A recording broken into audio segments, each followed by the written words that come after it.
नमस्कार। सरकारी सेवा योजना चैनल पर आप सभी लोगों का अभिनंदन है, स्वागत है। आज हम लोग संवाद करने वाले हैं एक ऐसी वैकेंसी पे जो लगभग सभी ग्राम पंचायतों में निकली हुई है। इस समय ये उत्तर प्रदेश सरकार की एक महत्वाकांक्षी परियोजना के तहत वैकेंसी निकाली गई है। असल में सरकार की ये मंशा है कि जो ग्रामीण क्षेत्रों से पलायन हो रहा है, यानी जो गांव के बच्चे हमारे दिल्ली मुंबई कमाने जा रहे हैं, उनका काफी शोषण होता है वहां।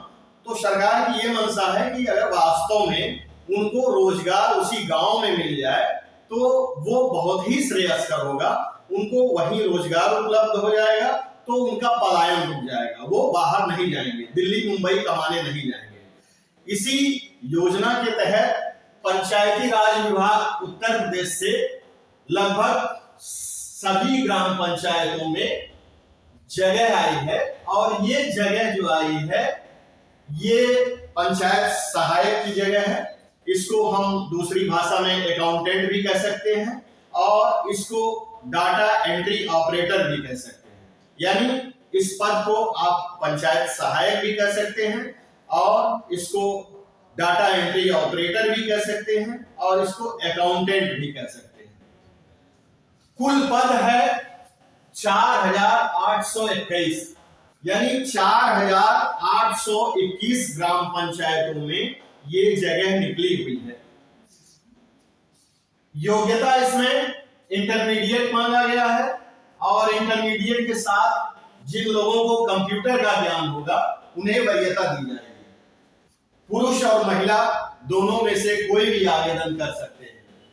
उम्र 18 से 40 वर्ष के बीच में होनी चाहिए, प्लस आरक्षित वर्ग को अलग से छूट भी दी जाएगी। जैसा कि हम जानते हैं उत्तर प्रदेश शासन के आरक्षण के अनुसार एससी एसटी कम्युनिटी के लोगों को अधिकतम आयु सीमा में 5 वर्ष की छूट मिलती है। अदर बैकवर्ड कास्ट यानी अन्य पिछड़ा वर्ग के लोगों को ऊपरी आयु सीमा में 3 वर्ष की छूट दी जाती है। विकलांग अभ्यर्थियों को ऊपरी आयु सीमा में 15 वर्ष की छूट दी जाती है। ऐसा उत्तर प्रदेश गवर्नमेंट का शासनादेश है। और ये उम्र की गणना जो होगी वो 1 जुलाई 2023 को होगी। यानी 1 जुलाई 2023 को आप अपना डेट ऑफ बर्थ निकालेंगे और वो 18 से 40 साल के बीच में आता है तो आप हरे हैं, और अगर आप आरक्षित वर्ग में हैं तो आपको अलग से छूट भी मिलेगी। अब देखने वाली बात यह है कि हमने कहा कि उत्तर प्रदेश के लगभग सभी ग्राम पंचायतों में, हमने लगभग इस नाते कहा क्योंकि सभी ग्राम पंचायतों में ये भर्ती नहीं है, क्योंकि जहां पर ऑलरेडी पहले से पंचायत सहायक नियुक्त हैं वहां नहीं भर्ती होगी।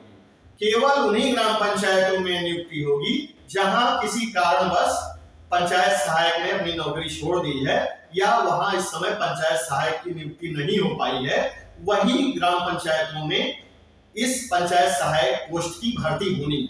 अब प्रश्न ये उठता है कि कैसे हम समझें, कैसे हम जानें कि हमारी ग्राम पंचायत में जगह है या नहीं है। इसके लिए आपको करना यह है कि एक वेबसाइट है पंचायती राज विभाग उत्तर प्रदेश की, www.panchaytiraj.up.nic.in।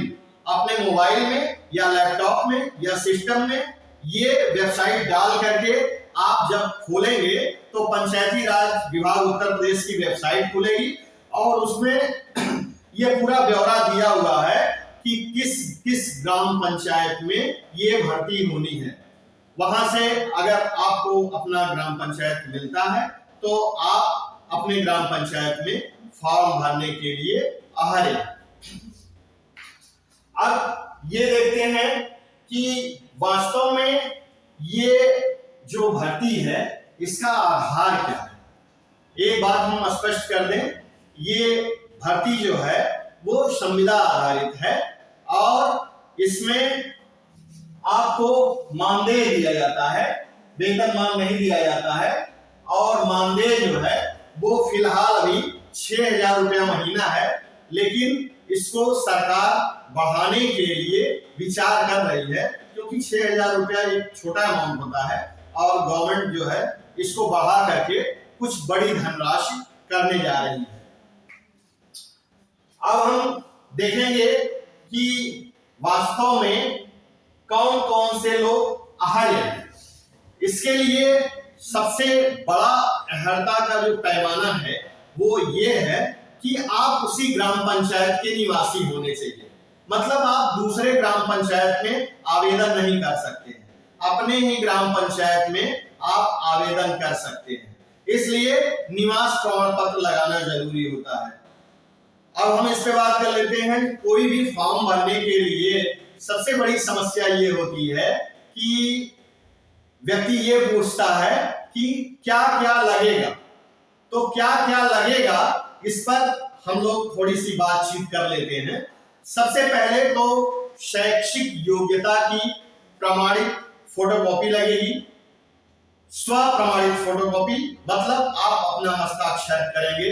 जैसा कि हम पहले से जानते हैं कि ये फॉर्म जो भरा जाएगा ये ऑनलाइन नहीं भरा जाएगा, ये फॉर्म ऑफलाइन भरा जाएगा। एक पन्ने का फॉर्म है, उसको आप कागज और कलम लेकर के भरेंगे और ये फॉर्म आपको इसी वेबसाइट से मिल जाएगा www.panchayatirajup.nic.in। इस वेबसाइट को जब आप खोलेंगे तो वहां आपको फॉर्मेट भी दिखेगा। फॉर्मेट डाउनलोड करके आप प्रिंट आउट निकाल लेंगे।